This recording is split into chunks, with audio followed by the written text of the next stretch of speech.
উম্মুল মুমিনিন মা খাদিজাতুল কুবরা রাদিয়াল্লাহু তাআলা আনহার ব্যাপারে এই বিতর্কিত বক্তা মন গড়া কথা বলে মা খাদিজাতুল কুবরার ব্যাপারে এমন একটা বাজে উক্তি করেছেন, আল্লাহর কসম আমাদের কলিজা ফেটে চলছিল হয়ে গেছে। এই ভদ্রলোক কোরআনে কারিমের তাফসীর মাহফিলে বসে মা খাদিজাতুল কুবরা রাদিয়াল্লাহু তাআলা আনহার নামটা এত তুচ্ছ তাচ্ছিল্য করে উচ্চারণ করেছেন, সামান্যতম ঈমান যাদের কলিজার মধ্যে আছে, নবীর মুহাব্বত, সাহাবায়ে কেরামের মুহাব্বত, নবীর স্ত্রীদের মুহাব্বত যার কলিজার মধ্যে আছে, সে এটা সহ্য করতে পারবে না। খাদিজাতুল কুবরা আমাদের মা হন, আমাদের কি হন জোরে বলেন? মা খাদিজাতুল কুবরা রাদিয়াল্লাহু তাআলা আনহা তিনি ওয়াজ করতে গিয়ে বলছেন, এই দুনিয়ার মধ্যে একজন মহিলা যাকে আল্লাহ সালাম জানিয়েছেন, অথচ এই মহিলা জীবনে এক ওয়াক্ত নামাজ পড়ে নাই। নাউজুবিল্লাহ, আসতে বলবেন নাকি? ভাষাটা শুনেন, এই মহিলা জীবনে এক ওয়াক্ত নামাজ পড়ে নাই, এক দিনের জন্য রোজা রাখে নাই, জীবনেও যাকাত দেয় নাই, জীবনেও হজ করে নাই, শুধুমাত্র স্বামীর খেদমত করছে, এই জন্য আল্লাহ পাক তাকে সালাম দিয়েছেন। নাউজুবিল্লাহি মিন যালিক। একজন আবার এই যে নামগুলা বলে, এই যে মহিলা বলেছে, একবার মা খাদিজার নামটা উচ্চারণ করেছে, উচ্চারণ করার সময় একটা বারের জন্য রাদিয়াল্লাহু তাআলা আনহাও বলল না, মা খাদিজাও বলল না, ডাইরেক্ট শুধু এটা বলল যে খাদিজাকে আল্লাহ সালাম জানাইছে। প্রিয় ভাইরা, এটা কি আমাদের কলিজার টুকরা, আমাদের নয়নমণি মা খাদিজাতুল কুবরা রাদিয়াল্লাহু তাআলা আনহার সাথে বিয়াদবি নয়? একটু জোরে বলেন না ভাই, বিয়াদবি নয়? আচ্ছা, এই বিয়াদবি যদি কোনো আলেম স্টেজে বসে করে, আমাদের কলিজায় আঘাত লাগে না?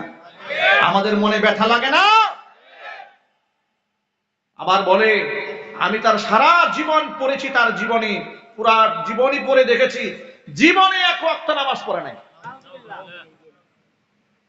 অথচ আমার ভাইয়েরা, আমি আল্লাহর নামের শপথ করে বলি, এই বক্তা আবার শেষে বলেছে, ব্যাখ্যা করে বলেছে যে নামাজ কেমনে পড়বে, তার উপর তো নামাজ তখন ফরজ হয় নাই। কথা বুঝছেন? এটা কোনো কথা হইল? যদি যার উপর নামাজ ফরজ হয় নাই, তার কি বলা যায় জীবনে নামাজ পড়া নাই, জীবনে রোজা রাখা নাই? বলা যায়?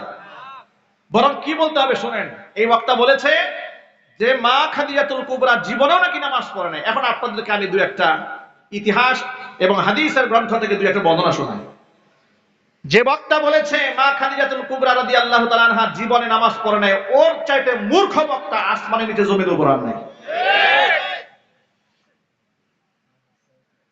মুস্তাদরাকে হাকিমের মধ্যে আছে, মুসনাদে আহমদের মধ্যে আছে, সিরাতে ইবনে হিশামের মধ্যে আছে।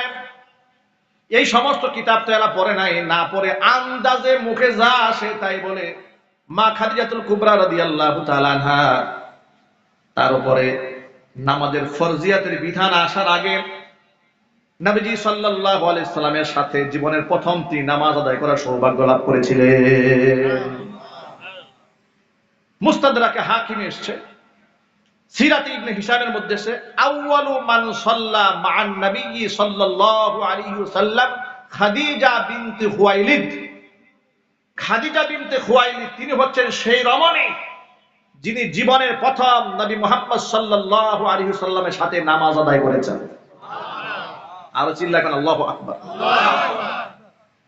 একাধিক হাদিস পাওয়া যায় যে ফরজ নামাজের ফরজিয়াত আসার আগে নবী করিম সাল্লাল্লাহু আলাইহি ওয়াসাল্লাম তিনি নামাজ আদায় করতেন দুই ওয়াক্ত। কোন কোন বর্ণনার মধ্যে পাওয়া যায়, আবার কোন কোন বর্ণনার মধ্যে এসেছে যে হিনা জালাতিশ শামস, নবী করিম সাল্লাল্লাহু আলাইহি ওয়াসাল্লামকে সাহাবী বলেছেন, আমি দেখেছি নবীজি সাল্লাল্লাহু আলাইহি ওয়াসাল্লাম দুপুরের সূর্য ঢলে যাওয়ার পরে তিনি নামাজ আদায় করেছেন।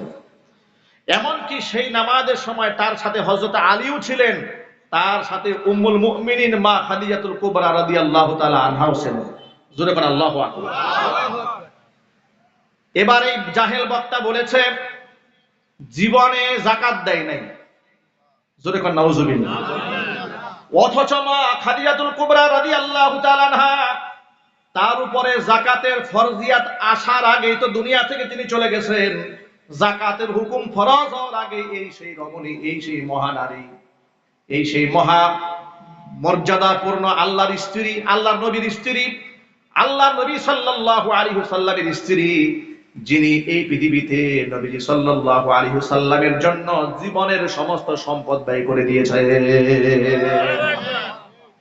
শিয়াবে আবি তালেবে যখন বন্দী ছিলেন, মা খাদিজাতুল কুবরা রাদিয়াল্লাহু তাআলা আনহা তার সম্পদ সাহাবীদের পিছনে ঢালতে ঢালতে অবস্থা এমন হয়েছে যে পাতা খেয়ে জীবন জীবিকা নির্বাহ করেছে। আল্লাহু আকবার বলেন।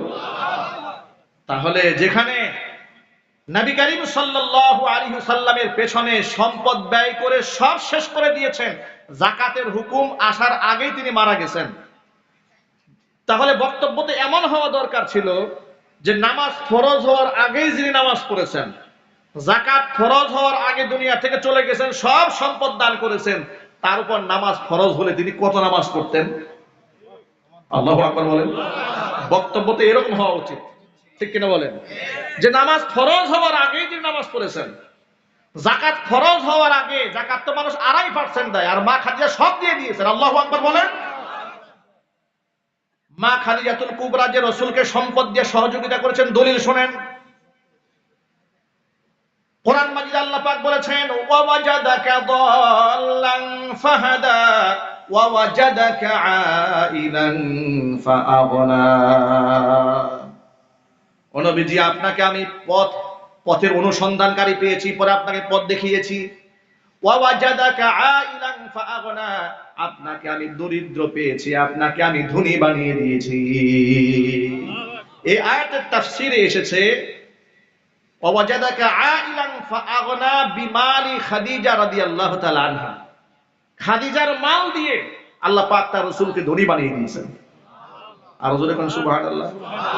তাহলে যেই লোক বলে জীবনেও যাকাত দেয় নাই, জীবনেও নামাজ পড়ে নাই, এমনকি যার ব্যাপারে এই শব্দগুলো বলেছে, একটা বারের জন্য কসম আল্লাহ মুখ থেকে রাদিয়াল্লাহু তাআলা আনহা বলে নাই, একটা বারের জন্য মা খাদিজা বলে নাই, এই ধরনের গুস্তাখি তাদের জবান থেকে বের হয়। আমরা যখন প্রতিবাদ জানাই তখন আমাদেরকে তাদের অনুসারীরা বলে